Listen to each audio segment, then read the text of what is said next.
Hey everyone! It's the Quad Squad! Hey everyone! It's the Quad Squad! Kahit kailan ba, hindi kayo nagtaka kung totoo nga bang pinatay ni Lapu-Lapu si Magellan? O kung namatay nga ba talaga si Magellan? Ngayong araw na ito, ating matutunghayan ang totoong nangyari noong araw na yon.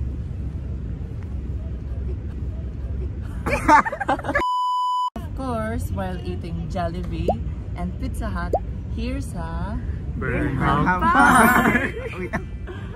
Now we're about to tell you about one of the most important events in Philippine history. Alright, so picture this. Magellan has just been asked by Chief Zula of Mactan to help him fight against Lapu-Lapu. He asked him to send just one small group of men. But Magellan decided to go himself with 3 boatloads of men. That's like 60 soldiers, and all of them are armed with armors and helmets and corselets, and they were also armed with crossbows and muskets. And let's not forget about Raha Humabon, the Christian king of Cebu, who even went there with his warriors. He went there with about 20 to 30 balanguis, or the native boats in Cebu. But when they got to Mactan before dawn, they tried diplomacy first by sending a message saying if they were to obey the King of Spain and Humabon, they'll be their friends. Otherwise, they'll be facing their lances. To which the reply of the Mactan people, the Lapu-Lapu's tribe, was they will also that they have lances too.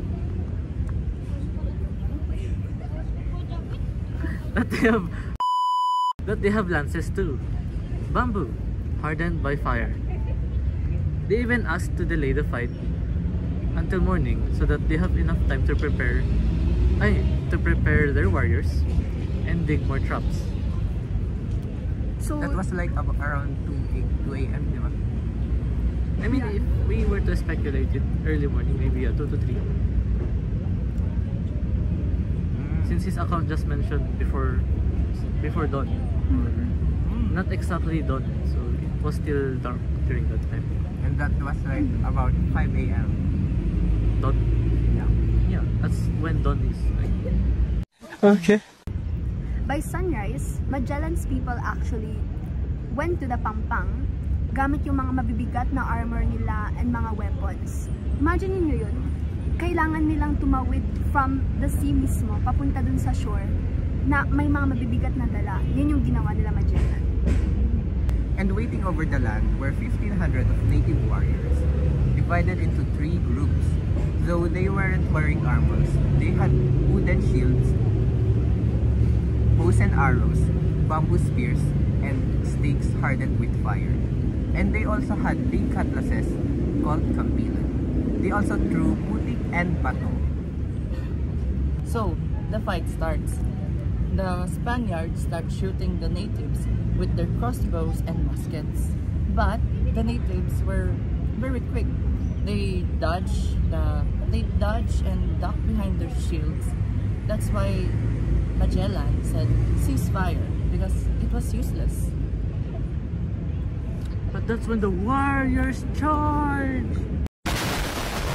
Screaming, rushing in 3 divisions, 2 in the sides and 1 in the front. They went straight for the Spanish legs because it was exposed under their armor. Arrows, spears, rocks, anything was raining down on them. So after nun, dahil nga medyo paepal si Magellan, at para mas ma-threaten pa yung mga native people or mga Mactan people, in-order ni Magellan na sunugin yung mga bahay nila. Pero that actually backfired. Dahil dun, mas nagalit pa yung mga native people at mas nainganyo pa sila na manlaban sa mga Spanish people. Dahil sa gabing yun, dahil sa ginawa nilang yun, may 2 Spaniards na namatay. Magellan himself fought in the middle of all of it. Though he got hit in the leg by a poisoned arrow because there was a lot of native warriors shooting them. But despite all of that, he still stood firm like a knight in shining armor. And here's what almost Wait lang. everyone... Ay, tapos na. Hindi pa tapos? Magellan fought in the middle of it all. First, he got hit in the leg by a poisoned arrow. Pero, nag-stand pa rin siya na parang knight and nakipaglaban pa rin kahit ganun yung nangyari sa kanya. Then a spear hit his arm, which made him unable to draw his sword easily. And his helmet also got knocked off twice. There's something that most people get wrong. It wasn't a duel between Lapu-Lapu and Magellan that killed him, but according to Pigafetta, a swarm of native warriors swarmed Magellan, and one of them hit a deadly blow at his leg with a huge kampilan. After that, Magellan fell head first. Kaya siya namatay because when he fell down, that's when the warriors attack him with spears and blades. And Pigafetta described it like this. Magellan always turned back to see if his warriors were safe, even while he was being attacked himself. He fought more than an hour like this before falling. He was described as the mirror, their light, and guide. Meanwhile, while all of that was actually happening, yung mga kagrupo or mga tauhan ni Magellan ay nag-retreat na at bumalik na sa kanilang mga ships. Whilst Magellan was fighting, these people actually made it safe. Ngayon, kung hindi lumaban si Magellan, siguro walang mga Espanyol o mga Europeans na nakatakas sa araw na yun. Siguro wala ngayon si Pigafetta na nagkwento sa atin kung ano nga ba talagang nangyari ng araw na yun.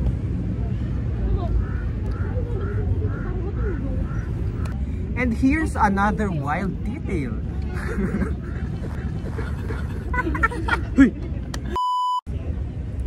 And here's another wild detail. Oh my God!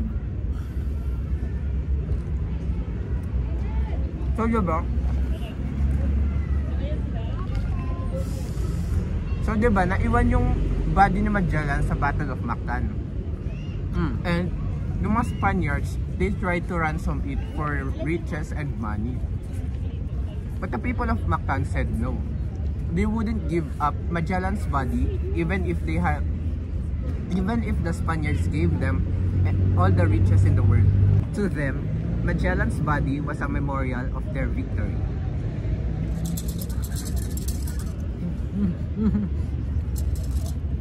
So ano na nangyari, Reggie? That's how Magellan met his end. Not by a grand duel between Lapu-Lapu and Magellan, but the overwhelming numbers and sheer determination of Lapu-Lapu's people. To the bravery of Lapu-Lapu and the Mactan people, our first recorded victory against the colonizers. To Lapu-Lapu! To Lapu-Lapu! Yay! Kain na. Kakain na. Good. Wait, Kain mo na kami. kain na po. Guys, tignan nyo. Oh, wow, that is juicy. Oh my gosh.